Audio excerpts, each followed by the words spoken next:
Il aurait dû le faire depuis fort longtemps. Peut-être qu'on allait économiser encore des morts en prison et en exil. Nous voyons que ce qu'il a fait, peut-être, c'est sous pression.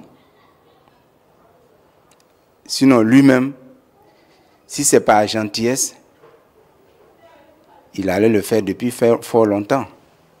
Mais tout ce qu'on prend comme décision, comme on dit, bon, amnistie, même si c'est une décision politique et même une décision généreuse, tout ça, ça se fait sur une base. On ne sait pas la base sur laquelle il a donné l'amnistie et on ne sait pas la base sur laquelle aujourd'hui il a fait sortir nos prisonniers. Mais tout ce qu'on fait, ce qui nous intéresse, c'est de voir nos prisonniers en liberté et de voir aussi les exilés rentrer chez eux. Moi, je suis heureux de voir notre première dame sortir de la prison. J'ai suivi ça en direct par les réseaux sociaux. À chaud, c'est un sentiment de joie, de fierté qui m'anime. De fierté parce que c'est un peu le début de l'aboutissement du combat que nous menons depuis 2011. Depuis que le président Laurent Gbagbo a été arrêté, depuis que Simone et Yves Gbagbo a été arrêtés, et depuis que des centaines d'Ivoiriens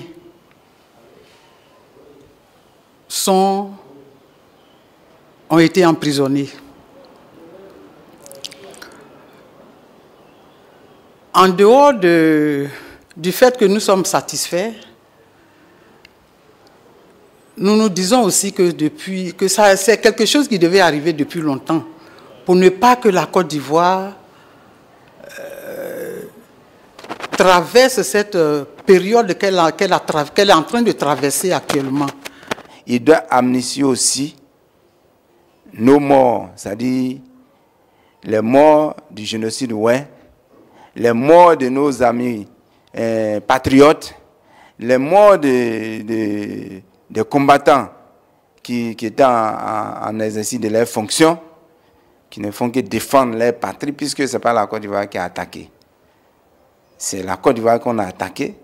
Donc tout cela, on doit les amnistier pour que leurs corps puissent être en repos. Notre souhait, c'était que dès la prise du pouvoir de ces autorités, des autorités actuelles, ils auraient pu trouver le moyen de rassembler tous les Ivoiriens, de faire rentrer les exilés, de libérer les prisonniers et de faire en sorte que le président Laurent Gbagbo et le ministre Charles Blé Goudé regagnent leur pays. Ça n'a pas été fait, c'est maintenant que c'est fait, c'est la volonté de Dieu. Nous prions toujours le Seigneur, le Tout-Puissant, pour que ce qu'il a commencé, il puisse achever. Il a fait un pas qu'il devait faire depuis fort longtemps. C'est maintenant qu'il est arrivé à le faire. Mais nous, on lui demande encore d'aller plus loin. Et il ne faudrait pas que nos frères, des vrais fils du Nord, des vrais enfants du Nord, pensent que nous sommes contre eux.